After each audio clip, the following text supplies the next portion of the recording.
tonight with Donald Trump's take on law and order, as we now live in a country where the rule of law comes second to whatever Trump wants.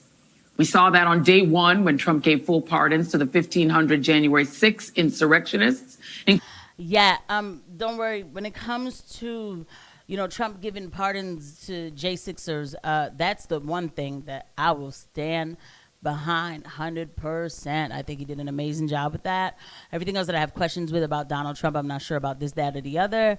I really, but this right here, I'm like, thank you, Jesus, on this. And I hope these people don't continue to be persecuted, because I think on the back end they might still be.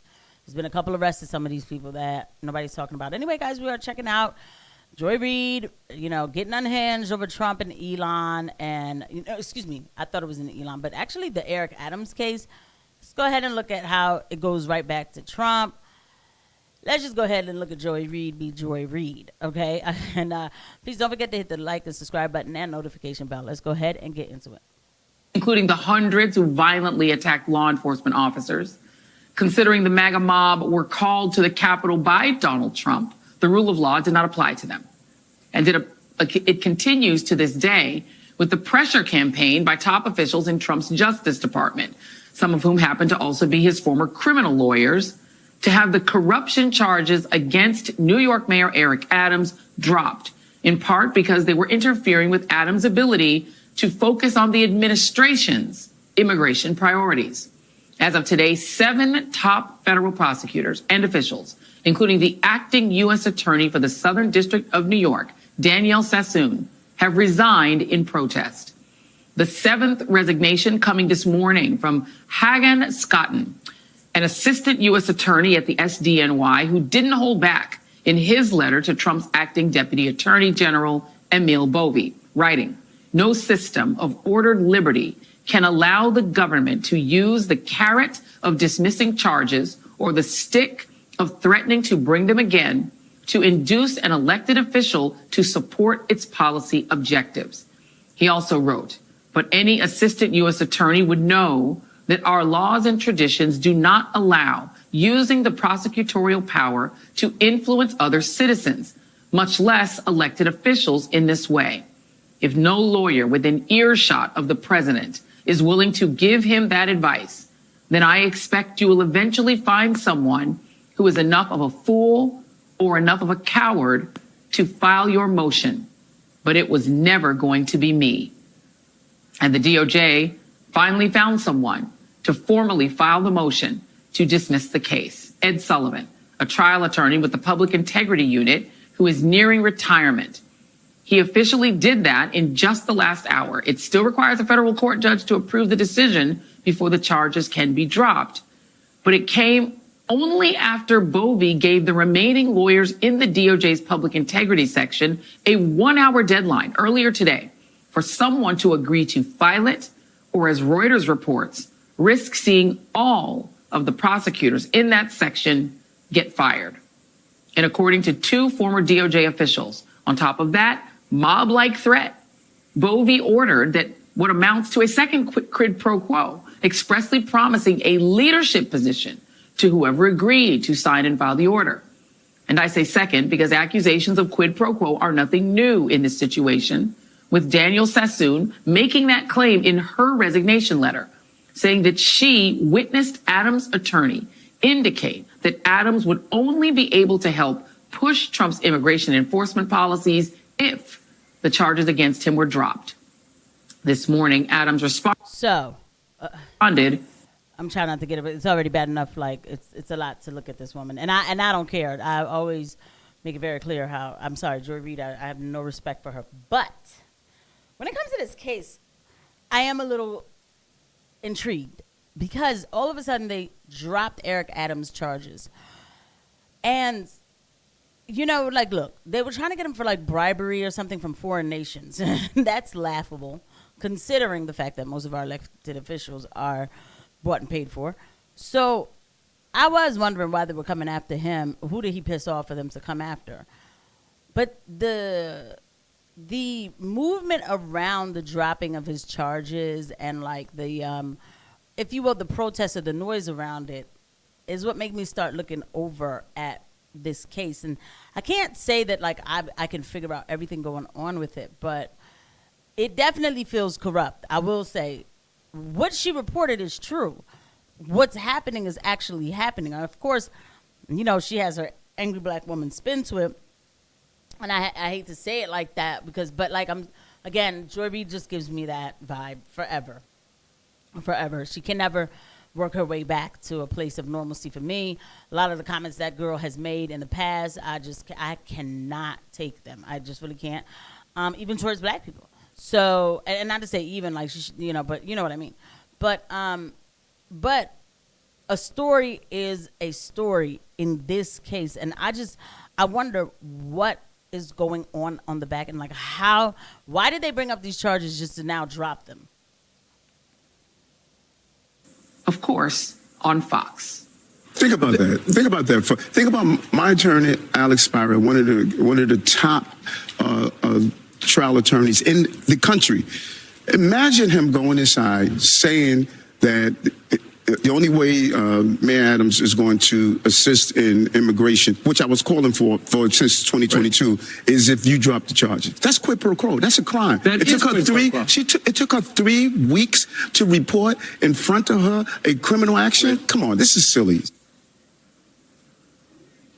Well, first, okay. Now before she did bring Elon Musk to it, but also let us not like do the whole, of course he went on Fox. He used to go on Fox before, so you know the bias, we don't need to have it there. Of course he went on Fox, yeah, but he's gone on Fox before. He's not opposed to doing right-wing media. I should note that Adams' attorney, Alex Spira, who you just heard him mention, also represents none other than Trump's co-president, Elon Musk. Interesting, right? And second, it is hard not to find it ridiculous when Adams is seen sitting next to Trump's border czar, Tom Homan, right there on Fox, who just minutes later all but confirms the quid pro quo with a threat to Adams on live TV. If he doesn't come through, I'll be back in New York City, and we won't be sitting on the couch. I'll be in his office, up his butt, saying, where the hell is the agreement we came to? That is a problem. Bro, that is a bit of a problem.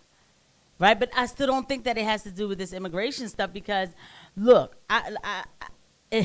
these people, they just talk and they sound ridiculous because that sounds crazy. But at the same time, Eric Adams was already ready to get rid of, illegal immigrants and all of that. Remember, he got a hard time. He got a lot of flack for it. And to be honest, this is when they started going after him. Like they started rating him. What it was after he said, what's up with with this immigration? Like there's just too much going on in New York.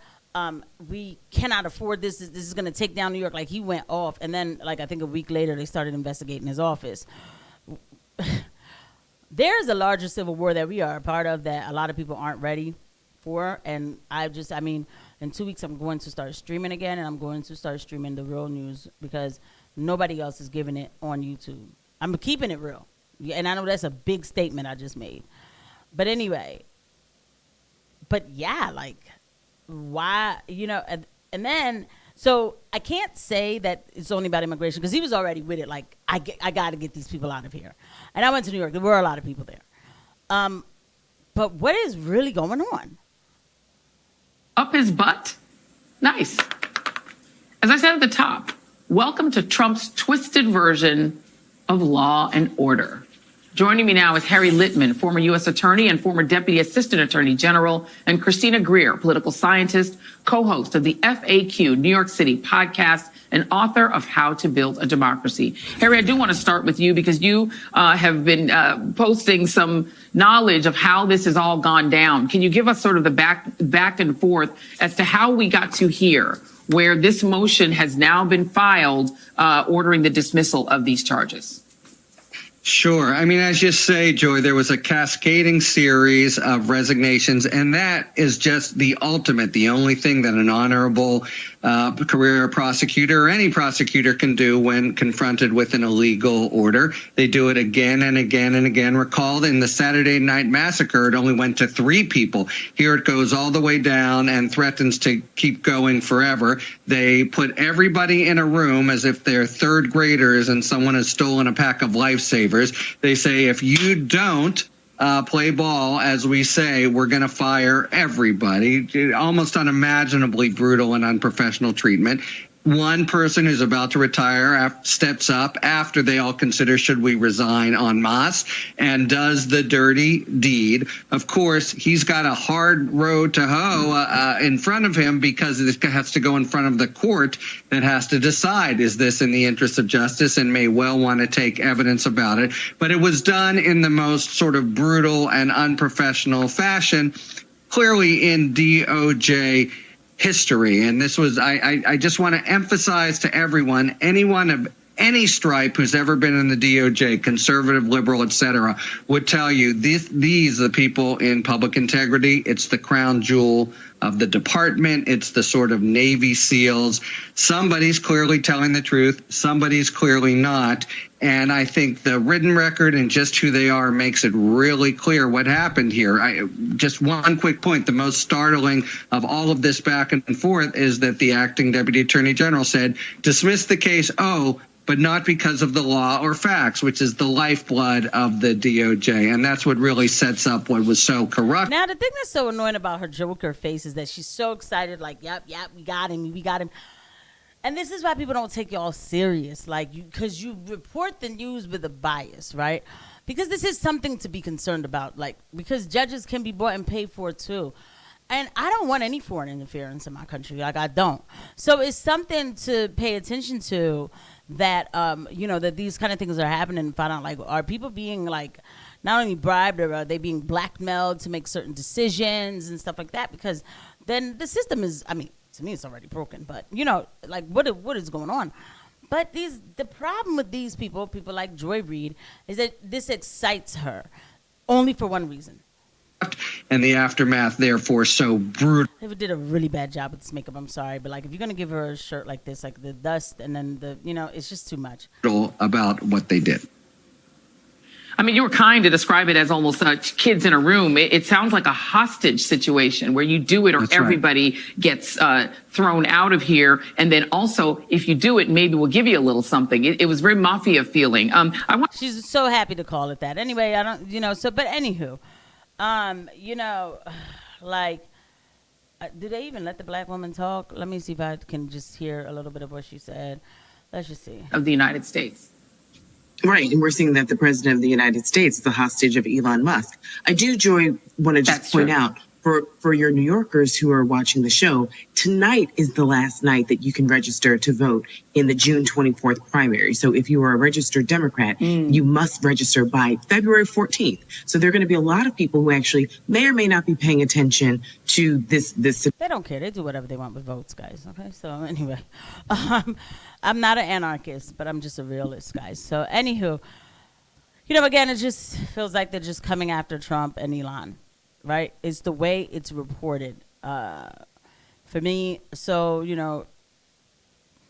it's a shame that that's what they did with corporate media to, like, make it biased. This is the left-wing, radical corporate media.